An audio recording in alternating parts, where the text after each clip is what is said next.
Hello students. आज हम chapter 1 number system start करेंगे। इसमें हम देखेंगे कि कितनी तरह के नंबर होते हैं और कौन कौन से नंबर एग्जिस्ट करते हैं। और ये वीडियो इस चैप्टर का इंट्रोडक्शन वीडियो होगा। जैसा कि आप सामने देख रहे हैं, रियल नंबर्स। रियल नंबर्स क्या होते हैं? जो जो नंबर इस यूनिवर्स में हम यूज़ करते हैं, जो जो नंबर एग्जिस्ट करते हैं, वो सारे के सारे नंबर का जो कलेक्शन होता है वो रियल नंबर्स होता है। रियल नंबर फर्दर क्लासिफाइड होता है रैशनल नंबर्स में और इरेशनल नंबर्स में। तो रैशनल नंबर्स क्या होते हैं? रैशनल नंबर्स वो होते हैं जो p बाय क्यू की फॉर्म में लिखे जा सकते हैं, और इरेशनल नंबर वो होते हैं जो p बाय क्यू की फॉर्म में नहीं लिखे जा सकते। अब रेशनल नंबर्स भी आगे फर्दर क्लासिफाइड होते हैं नेचुरल नंबर्स, होल नंबर्स और इंटीजर्स। हम नीचे से स्टार्ट करते हैं। Natural numbers. नेचुरल नंबर्स वो होते हैं जो नंबर्स हम यूज़ करते हैं।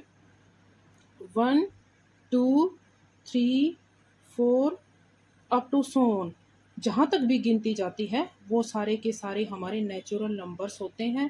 इन नंबर्स को हम काउंटिंग नंबर्स भी बोलते हैं, और ये सारे के सारे नंबर्स हमारे पॉजिटिव नंबर्स होते हैं। अब है होल नंबर्स। होल नंबर्स का मतलब क्या होता है? सारे नंबर्स। तो सारे नंबर्स में हमारा जीरो भी आ जाता है, जो आप यूज़ भी करते हैं और देखते भी हैं। ज़ीरो, ज़ीरो के आगे हमारे पूरे सारे के सारे नेचुरल नंबर्स होते हैं 1, 2, 3, जहाँ तक भी हमारी गिनती जाती है इन्फिनिटी तक, वो सारे हमारे क्या होते हैं? Whole numbers. अब क्वेश्चन ये उठता है कि हम नेचुरल नंबर्स को होल नंबर बोल सकते हैं क्या? तो इसका आंसर होगा यस, क्योंकि जो हमारे जीरो से आगे जो नंबर्स होते हैं वो सारे के सारे हमारे नेचुरल नंबर्स होते हैं, इसलिए हम नेचुरल नंबर्स को होल नंबर्स बोल सकते हैं। इससे आगे इसका उल्टा क्वेश्चन भी पूछ सकता है कि क्या हम होल नंबर्स को नेचुरल नंबर्स बोल सकते हैं? तो इसका आंसर होगा नो, क्योंकि होल नंबर्स को हम नेचुरल नंबर्स नहीं बोल सकते, क्योंकि जो जीरो है वो हमारा नेचुरल नंबर्स में नहीं आता। इसके बाद है इंटीजर्स। इंटीजर्स हमारी दो तरह के होते हैं, पॉजिटिव इंटीजर्स और नेगेटिव इंटीजर्स। अब पॉजिटिव और नेगेटिव इंटीजर्स, जो हमारी एक जो ये नंबर लाइन होती है, इसमें देखो मिड में हमारा जीरो होता है, और इसके जो राइट में हमारे पॉजिटिव नंबर्स चलते हैं और लेफ्ट में चलते हैं हमारे नेगेटिव नंबर। लेफ्ट में चलते हैं नेगेटिव नंबर। तो इस नंबर लाइंस में जो भी हमारे नंबर होते हैं, पॉजिटिव नंबर्स, नेगेटिव नंबर्स और ज़ीरो, वो सारे हमारे क्या होते हैं? इंटीजर्स होते हैं। अब इंटीजर्स में हमारा जीरो भी आ जाता है।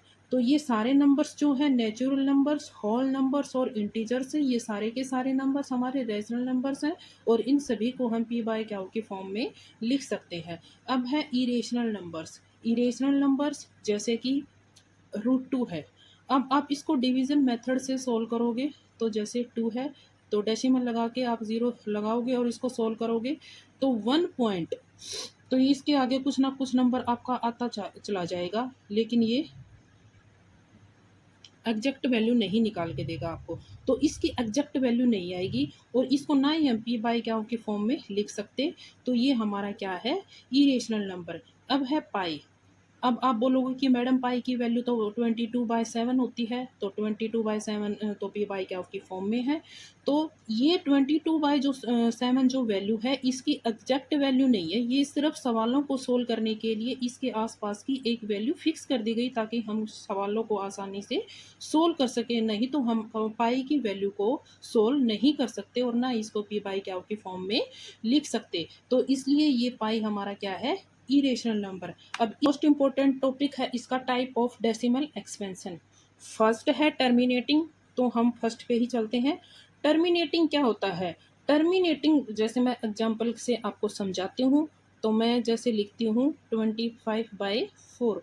अब इसको हम डिवीज़न मेथड से अगर हम सोल्व करेंगे, तो 25 को अगर 4 से डिवाइड करेंगे तो 4 6 जा 24, आपका रिमाइंडर रह गया 1, तो डेसिमल लगा के हम उतारेंगे 0, तो 4 2 जा 8, 10 में से 8 गया 2 डेसिमल है ये, हम तो फिर से 0 लेंगे तो आपका कितना 4 5 जा 20। तो यहाँ पे हमारा ये आर जो क्या आ गया 0 आ गया, तो हमारा रिमाइंडर आ गया 0। अब ये हमारा सवाल पूरे का पूरा सोल्व हो गया, इससे आगे सोल्व नहीं हो सकता।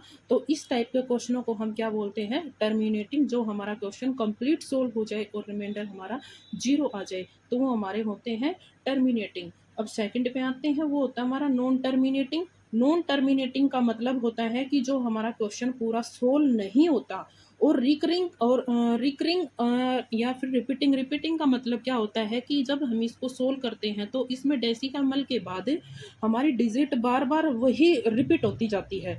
तो जैसे एग्जांपल से आपको मैं समझाती हूँ, 10/3। अब इसको डिवीजन मेथड से अगर आप सोल्व करोगे तो 10 3, तो 3 3 जा 9, 10 में से 9 गया 1, डेसिमल लगा दिया तो हम लेंगे 0। तो 3 3 जा 9, 10 में से 9 गया 1, फिर से 0 लेंगे तो 3 3 जा 9 1, तो डेसिमल है 0 लेंगे तो फिर से आ गया 3 आ गया हमारा। तो ये देखो ये हमारा क्वेश्चन बार बार बार हमारा ये इसमें क्या आ रहा है, रिमाइंडर 1 आता जा रहा है, ये कंप्लीट सोल्व नहीं हो रहा।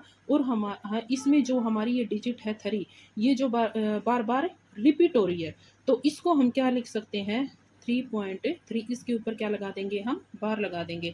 तो ये जो डिजिट रिपीट हो रही है, ये आपकी डिजिट 1 भी हो सकती है, 2 डिजिट भी हो सकती है और 3 भी हो सकती है।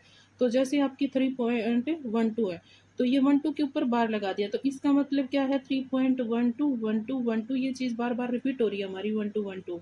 अब 4.126 है, इसको ये लिख दिया तो 3 डिजिट है, तो इसका मतलब ये है 4126 126 126 बार बार आप रिपीट हो रही है। तो ये क्या है, नॉन टर्मिनेटिंग है और रिपीटिंग है। तो नॉन टर्मिनेटिंग का इसका ये है हमारा क्वेश्चन पूरा सोल्व नहीं हुआ और जो हमारी ये डेसिमल के बाद जो डिजिट है वो बार बार रिपीट हो रही है, वही आ रही है बार बार सेम। अब और ध्यान रखना, टर्मिनेटिंग और नॉन टर्मिनेटिंग हमारा ये सिर्फ रैशनल नंबर्स में ही होता है, ये रैशनल नंबर्स में ही होता है।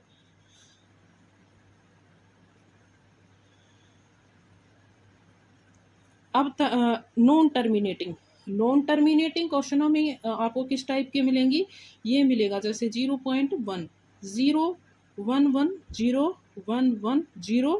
अब इससे देखो समझ में आ रहा है कि 1 0 1 1 0 फिर 3 बार 0, तो इसका मतलब है इससे आगे 4 टाइम्स 0 और 0 आ जाएगा। ये इस टाइप की जो स्टेटमेंट जज में भी आए वो हमारी क्या होती है, नॉन टर्मिनेटिंग नॉन रिकरिंग। इनको हम ये भी नहीं बोल सकते कि भी ये रिपीट हो रहा है बार बार, इसमें ना ही कोई रिपीटिंग हो रहा है।